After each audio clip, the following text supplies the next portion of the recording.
Do you remember how to add and subtract with fractions? We said back in week 1 that when you have fractions with a common denominator, you can keep the denominator and add or subtract the numerators. When we talk about dividing with polynomials, we're just looking at this process backwards. So we're going to start with a plus b all over c, and remember that that denominator belongs to every term in the numerator. So when we look at this first example, we have negative 12x cubed over 6x minus 24x squared over 6x plus 6x over 6x. Now we just have monomial divided by monomial. Negative 12 divided by 6 is negative 2. Simplify the powers, keep the base, and subtract the exponents. Negative 24 divided by 6. Simplify the powers, keep the base, subtract the exponents. And of course, any number divided by itself is 1, and we want to keep that plus 1 because we're adding. Why don't you pause your video, try this one.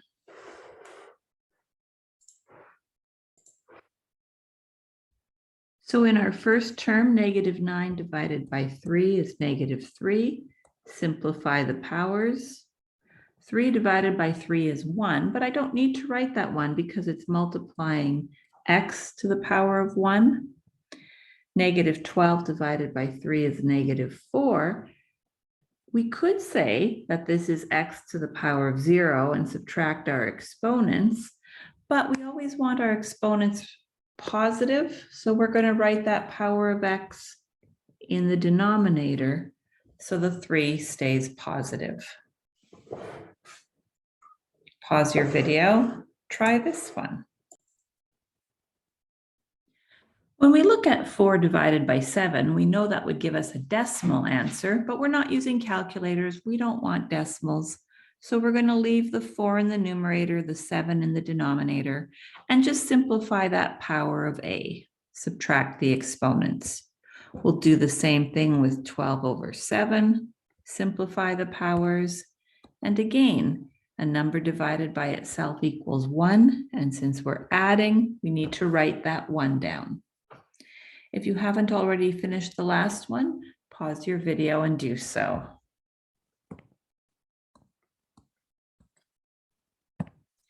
(4x squared divided by 4x squared is 1.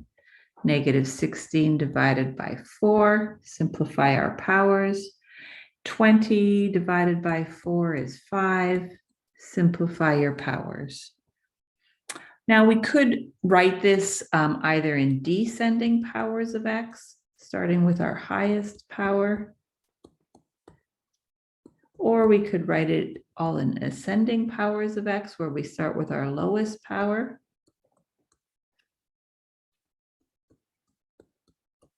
These are all fine. We want to spend most of our time with division by a polynomial. So here we were looking at division by a monomial. That means there was no adding or subtracting in the denominator. Most of the time, this is pretty straightforward and students don't have a lot of difficulty. As long as you remember, this means there's no adding, no subtracting in the denominator. When we're dividing a polynomial by a polynomial, we're going to need to use long division. This is probably the most difficult process we learn in Math 99. It takes a lot of time and a lot of practice.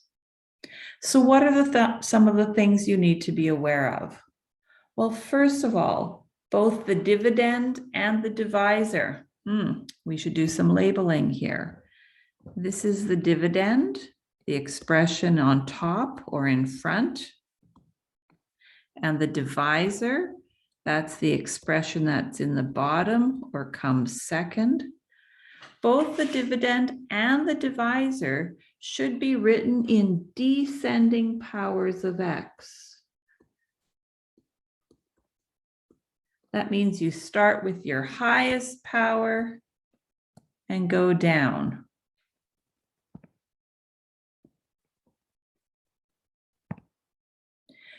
What's important to remember here is that all powers of x should be represented. In our example here, we're missing powers of x. For long division, we want all powers of x, and we're going to use 0 as a placeholder for anything that's missing. Look at this example. We want to write this in descending powers of x.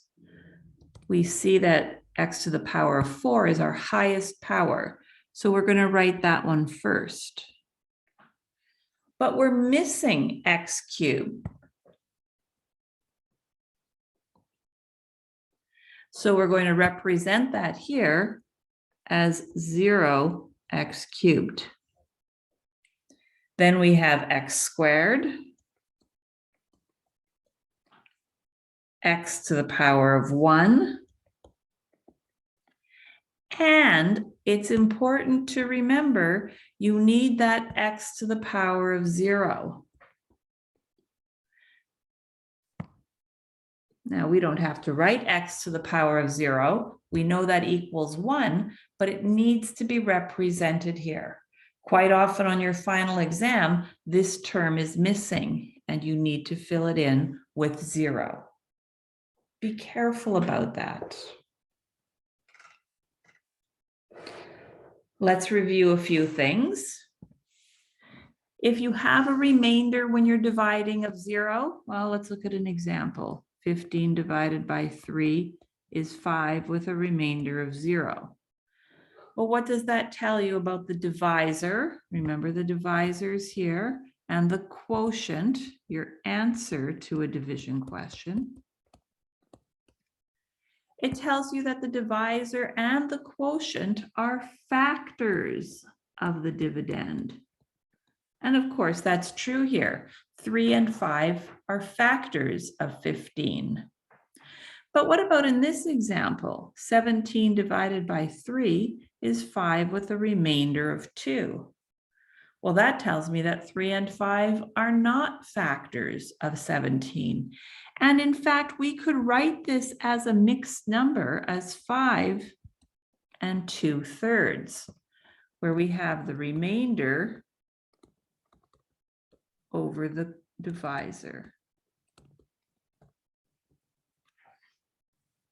These ways of working with numbers are exactly the same way we're going to be working with our polynomials.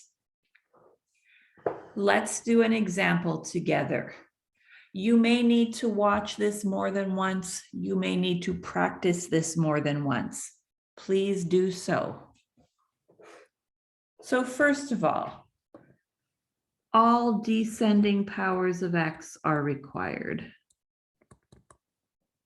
And if we look here, we can see that we are missing x squared. We're using 0 as a placeholder.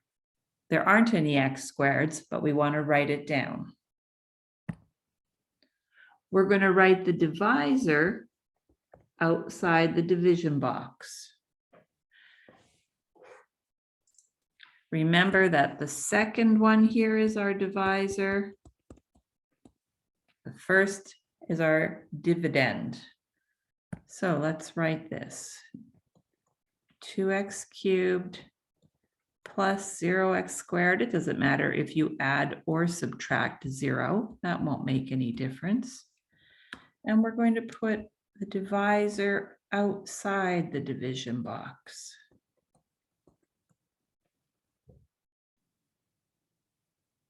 And then we start a set of steps that we repeat as needed. The first step is to divide the first terms. That means we have 2x cubed divided by x.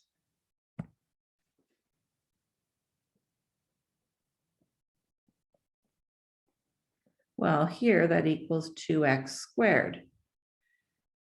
We're going to put the quotient on top of the division box.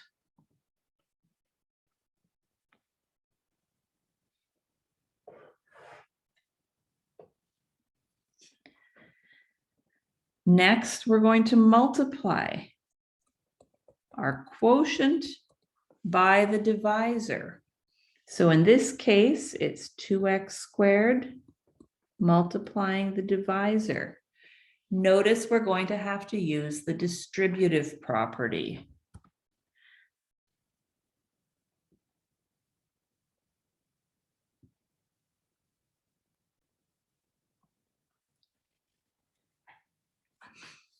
So we have our x cubed below x cubed, x squared below x squared. If we had forgotten to write 0x squared, they wouldn't have lined up. And that should be a reminder to you because we always want to have our like terms together. Because the next step is, of course, to subtract like terms.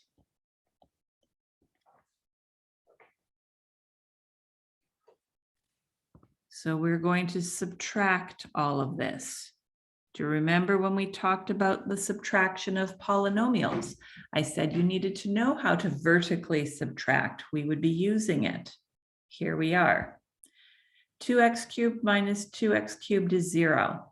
This should always be 0 when you subtract the first terms. If it's not, you've made a mistake, but we don't need to write 0.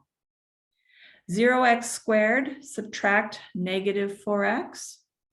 0 subtract negative 4. Yeah, it's a plus. So we should have positive 4x squared here. This is where most people make mistakes in the subtraction. So please be careful about that. I've told you it's a common error. Try not to make that mistake. The next step is to bring down the next term. Every time we get to bring down, if there is a term to bring down, and we do have one here,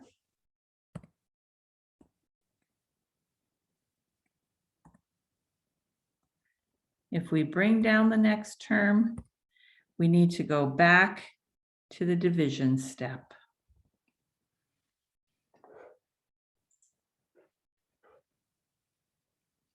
So we're being asked to divide first terms again, but our first term has changed. Now we're dividing 4x squared by x.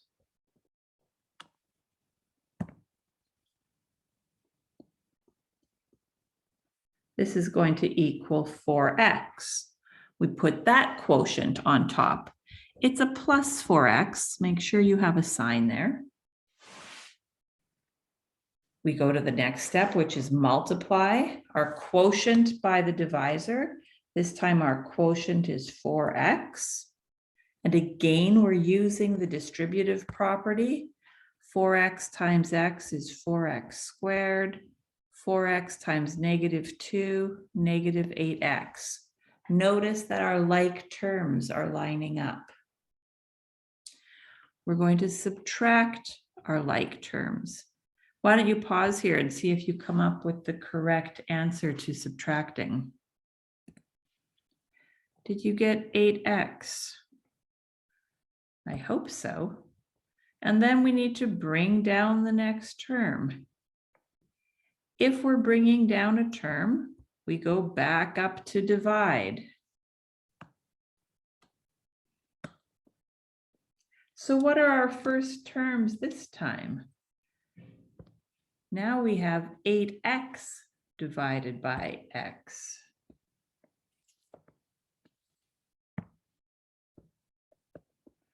This equals a plus 8. And now we multiply our quotient by the divisor. Use the distributive property again.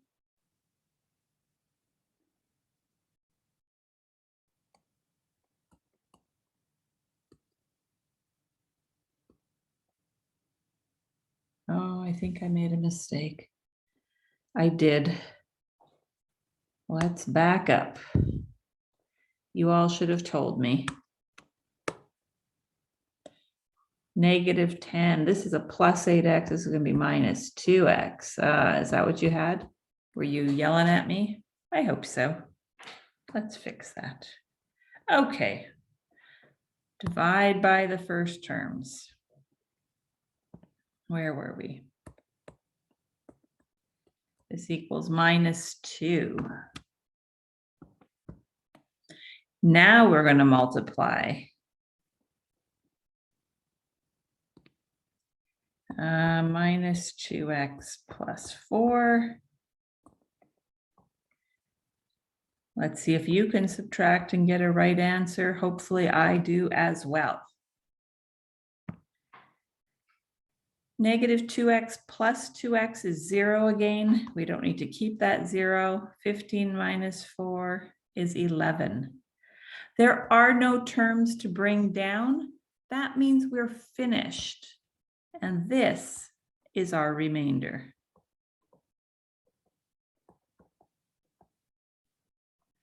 We have our quotient up at the top here. Now, sometimes in Pearson, when they ask for a quotient, they do ask you to include the remainder. So maybe check your homework questions to be sure you know what's being asked for. But we see here now that the answer to this division question is our quotient, 2x squared plus 4x minus 2, plus the remainder, 1 second.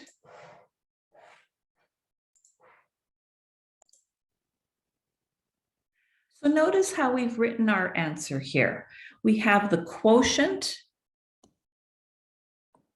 plus the remainder over the divisor. Think about that in terms of numbers. Again, if we use that example we did before of 17 divided by 3, this is 5, remainder 2. We could write that as 5 and 2/3. The quotient plus the remainder over the divisor. It also tells us something about the polynomial division in terms of its relationship to multiplication. I could say here that 17 is equal to 5 times 3 plus 2, or the quotient plus the divisor, or sorry, quotient multiplying the divisor plus the remainder. Do some practice looking at numbers and that relationship between the quotient, the remainder, and the divisor so that you can feel comfortable with different ways you might be asked to write a solution. And be sure to take some time in the homework assignments. They're not for marks, but they do help you understand what Pearson is asking for in terms of how to write an answer. I'm going to get you to pause your video and try the next question. I will write it down here a few steps at a time so that you have a chance to compare your work. Did you remember to check for all descending powers of x? Do you have your zeros in place? So you divided your first terms. You have a quotient on the top of 3x cubed, and when you subtracted, positive 9x cubed. Now you're going to bring down the next term.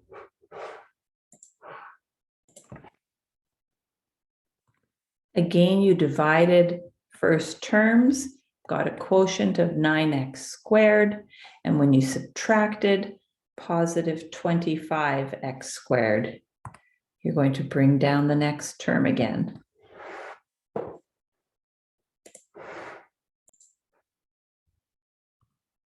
You divided first terms, 25x squared divided by x, had a quotient of 25x, and when you subtracted, positive 75x. You have one last term to bring down. And then divide again.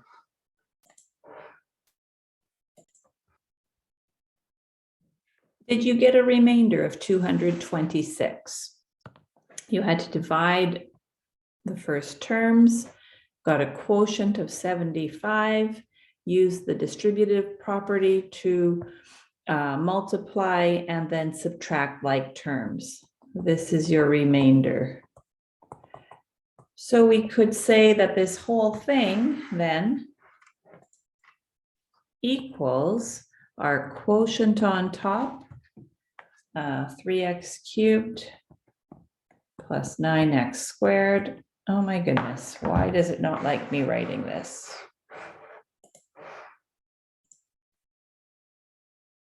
So there we have it, the quotient plus the remainder over the divisor. There's a lot of work here. If you're asked to verify a question like this on your test or final exam, you need to be able to explain all of those steps. So here's one more question for you to practice. Pause your video, take your time, go through each step, see if you can come up with the correct remainder.